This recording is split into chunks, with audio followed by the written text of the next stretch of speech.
Like many students, one question that's been buzzing around campus is what happened to tailgating at SU. Several students used to gather before big games and come together for food, drinks, and fun. School spirit seemed to be on the rise when it first started in 2016, but tailgating came to an end in the year 2018. So I set out to find the big answer. What really happened to tailgating at SU? So I decided to go talk to one of the main co-founders of tailgating on SU's campus, Vice President of Student Affairs, Dr. Dane Faust.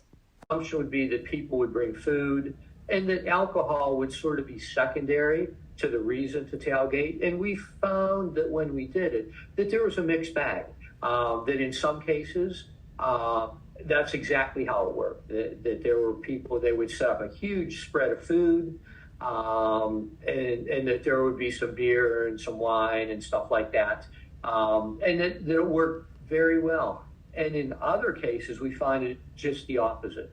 Director of the Center for Student Involvement and Leadership, Tricia Garvey-Smith, also felt like SU's tailgating wasn't quite hitting the nail on the head.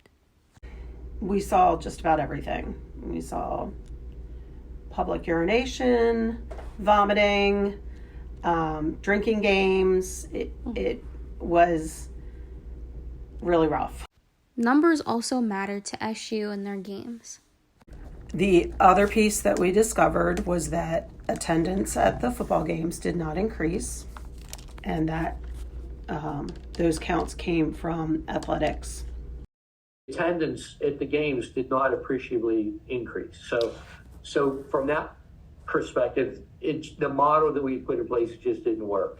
And when you saw hundreds of students crossing over to Cedar Crossing and then getting complaints from the management of Cedar Crossing that you created an event on your campus that has disrupted our business operation, and you look at it and say, yeah, we really did do that. And so we thought, let's go back and revisit it and create a different model. And what would that new model be?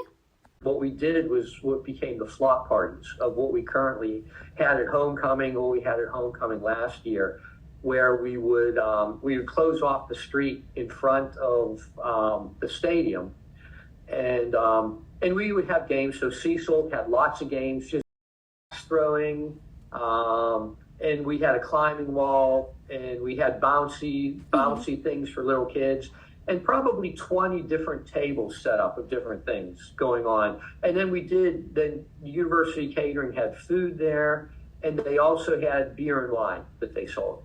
And so in my estimation, that worked really, really well.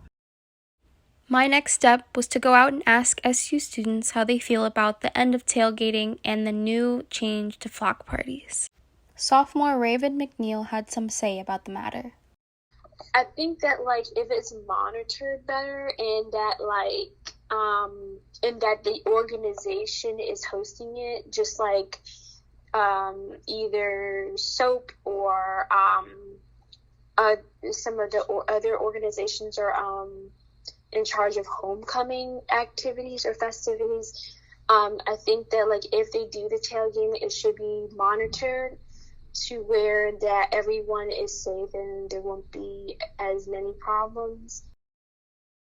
After hearing about the solutions from the SU staff about tailgating, Raven felt more optimistic about the flock parties in the future. I do usually go to homecoming events such as the game and the game nights that are happening during homecoming. So then I would see myself going to those festivities.